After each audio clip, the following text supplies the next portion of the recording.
رسول صرف وحی کو اس طرح سے پہنچا ہی نہیں دیتا تھا وحی کا پیغام، آگے فرائض اس کے اوپر عائد ہوتے تھے، یعلمہم الکتاب والحکمہ۔ آپ کو معلوم ہے کہ قرآن کریم نے یہ کہا ہے کہ تم تو ایک طرف خدا بھی اس قوم کی حالت میں تغیر نہیں کرتا جب تک کہ وہ اپنے اندر ایک تغیر نہ پیدا کرے۔ تغیر نفس کے بغیر وہ تغیر قوم نہیں کرتا۔ ان اللہ لا یغیر ما بقوم، یعنی بڑی اہم چیز ہے۔ یہ چیزیں آ چکی ہیں پہلے بھی، میں دہراتا ہوں جب پھر وقت آتا ہے تو، کہ یہ پہلا قدم یہ ہے کہ اس قوم کے قلب و نگاہ میں صحیح تبدیلی پیدا ہو جائے۔ تبدیلی کس چیز سے پیدا ہوتی ہے؟ تعلیم سے، تربیت سے۔ اور یہ فریضہ ہو گیا اب اس رسول کا سب سے پہلے کہ وہ اس فریضے کو ادا کرے۔ یعلمہم الکتاب والحکمت،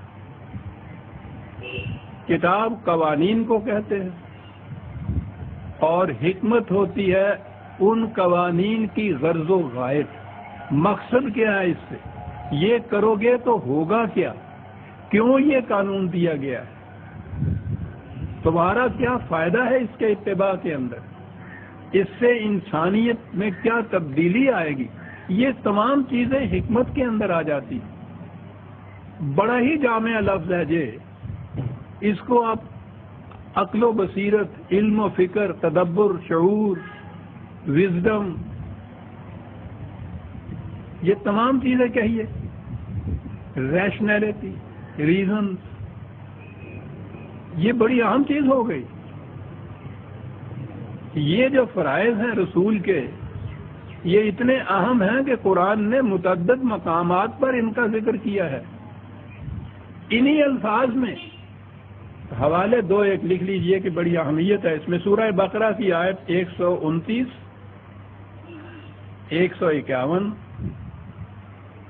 سورہ آل عمران کی آیت 163، یہی الفاظ، اور چوتھی جگہ یہ سورہ جمعہ کے اندر۔ تعلیم کتاب و حکمت، کتاب تو قوانین کو کہتے ہیں، قانون کو سمجھانا، اور یہ سمجھانا کہ ان کی غرض و غایت کیا ہے، کیوں یہ قانون دیے گئے ہیں، عقل و فکر کی روح سے ان کو سمجھایا جائے۔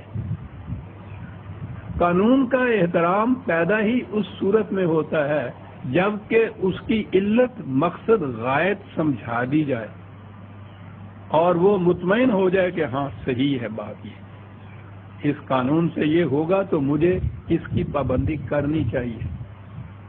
یہ جو قانون تھوپ دیے جاتے ہیں کسی کے اوپر، وہ اسی لیے ان سے سرکشی برتی جاتی ہے، خلاف ورزی کی جاتی ہے کہ قلب و دماغ مطمئن نہیں اس سے ہوتا۔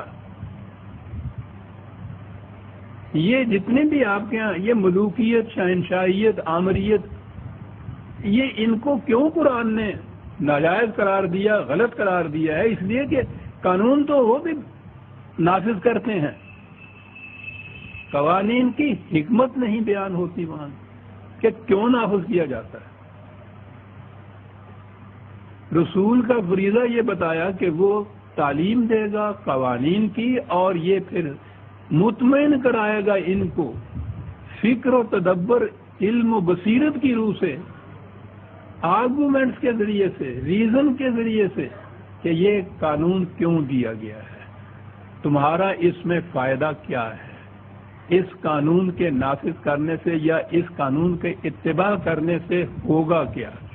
اور وہ ایسا ہو کہ وہ پھر قرآن میں یہ ہے کہ مومن ہونے کی پھر شرط یہ ہو جاتی ہے کہ یہ معاملہ تمہارے پاس لائیں جب تم اس میں فیصلہ کرو، ثم لا یجدوا فی قلوبہم حرجا مما قضیت، تو جو تو فیصلہ دے قانون کے مطابق، یہ اپنے دل میں بھی کوئی گرانی اس کے خلاف محسوس نہ کریں، کیونکہ انہیں تو معلوم تھا، وہ مطمئن ہو چکے تھے کہ قانون کے اتباع سے ہمارا ہی فائدہ ہے، اور یہ یقین تھا کہ جو اس نے فیصلہ کیا ہے رسول نے، وہ قانون خداوندی کے مطابق ہے، تو مطمئن تو ہو ہی جائیں گے نا۔ پھر وہ قانون کی حکمت بیان کرنا اتنی عظیم چیز قرآن بتا گیا ہے کہ جتنے بھی کہتے ہیں کہ صاحب حکومت کی فارم کیا ہوگی، شکل کیا ہوگی، جزیات کیا ہوں گی، ارے یہ ساری چیزیں بعد کی ہیں، دو ہی تو چیزیں ہیں جسے آپ اسلامی نظام یا اسلامی حکومت کہتے ہیں. من لم یحکم بما انزل اللہ فاولئک هم الکافرون. کفر اور اسلام میں امتیاز یہ ہے کہ جو کتاب اللہ کے مطابق حکومت قائم کی جائے، فیصلہ کیا جائے، وہ اسلامی ہے، جو اس کے خلاف جائے گا وہ کفر ہے. پہلی چیز تو یہ ہے. دوسری چیز یہ ہے کہ یہ مطمئن کیا جائے امت کو کہ یہ جو کچھ قانون نافذ کیا جا رہا ہے اس کی غایت کیا ہے، اس میں تمہاری بہتری کیا ہے، اس کی منفعت کیا ہے، اور امتی کو نہیں بلکہ انسانیت پوری جو ہے اس کو مطمئن کیا جائے کہ اس قانون کی غایت یہ ہے اور اس قانون کا کی منفعت بخشیاں یہ ہیں، مطمئن کیا جائے. تو کتاب کے ساتھ حکمت کی تعلیم جو ہے یہ فریضہ نبوت تھا. اب حکمت آپ کے ہاں پھر میں بعد میں آؤں گا اس طرف. یہ تو تعلیم ہے، تعلیم کا تعلق انٹلیکٹ سے، دماغ سے صرف ہوتا ہے.